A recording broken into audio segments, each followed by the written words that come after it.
di dalam kamar mandi aja nggak boleh. Nah, itu terkait dengan itu, apakah yang tadi saya tanyakan itu juga nggak boleh itu? Nah, kaitannya begitu, Pak Ustaz.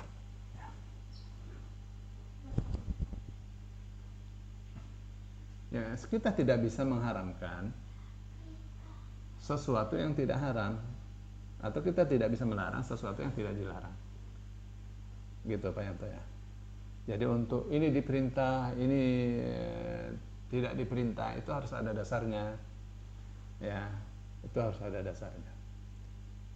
Jadi untuk urusan seperti ini dengan istri itu kembali kepada hukum asal. Ya, al aslu fil asya'il ibahah illa ma dalal dalil ala khilafi. Ya, pada dasarnya itu boleh. Ya, kecuali ada dalil yang menyatakan bahwa itu bukan boleh. Bukan boleh itu bisa harus, ya, bisa sunnah atau bisa dilarang, bisa haram atau makruh. Tapi itu harus ada dalil untuk menentukan itu. Jadi kembali kepada hukum asal boleh. Ya, dilihat dari sisi tempat karena itu aman. Maksudnya aman dari dilihat oleh orang lain. Ya.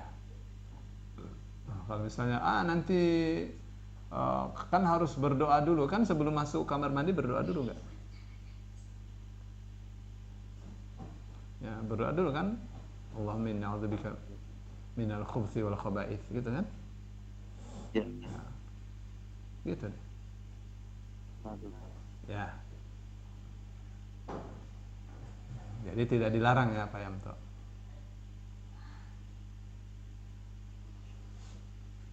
Dan saya pernah baca atau dengar, jadi eh, kalau masuk ke kamar mandi itu dengan kaki kiri itu ternyata manfaatnya itu sangat luar biasa. Cuman saya pernah baca atau dengar itu, Pak. Kalau masuk ke kamar mandi dengan kaki kiri ternyata itu manfaatnya itu luar biasa lah, apa-apa gitu. Satu lagi, Iya. Pak Ustaz, kalau katakan itu Sebentar, tadi sebentar. Terkait kaitan dengan terkait mandi manfaat junub. masuk kamar mandi dengan dengan kaki kiri dulu itu manfaatnya luar biasa. Ya, itu sesuatu yang orang bisa melakukan penelitiannya ya. Hasilnya Ya, seperti apa. Tapi kalau kita masuk kamar mandi berdoa dulu kaki kiri dulu, luar biasanya itu karena itu mengikuti sunnah Rasul Shallallahu Alaihi Wasallam. Seperti misalnya ya, kita sholat, ada takbir, ada ruku, ada i'tidal, ada sujud, duduk dari sujud, sujud lagi, terus naik lagi, ada salam. Ya, orang-orang yang ahli kesehatan mengatakan bahwa ini adalah gerakan terbaik untuk perenggangan, untuk stretching. Ya, jadi itu gerakan yang paling indah, gerakan yang paling bermanfaat untuk sholat, bisa menghilangkan penyakit rematik, bisa menghilangkan penyakit wasir dan sebagainya dan sebagainya. Ya, itu dilihat dari sisi kesehatan. Nah, tapi kalau orang itu misalnya sholat supaya sehat karena dia baca buku tentang kesehatan di dalam sholat, dia tidak dapat pahala dia. Karena niatnya untuk sehat. Ya, berbeda kalau dia niatnya karena Allah, mengikuti sunnah Rasulullah, petunjuk Rasulullah Sallallahu Alaihi Wasallam, dapat dia pahala.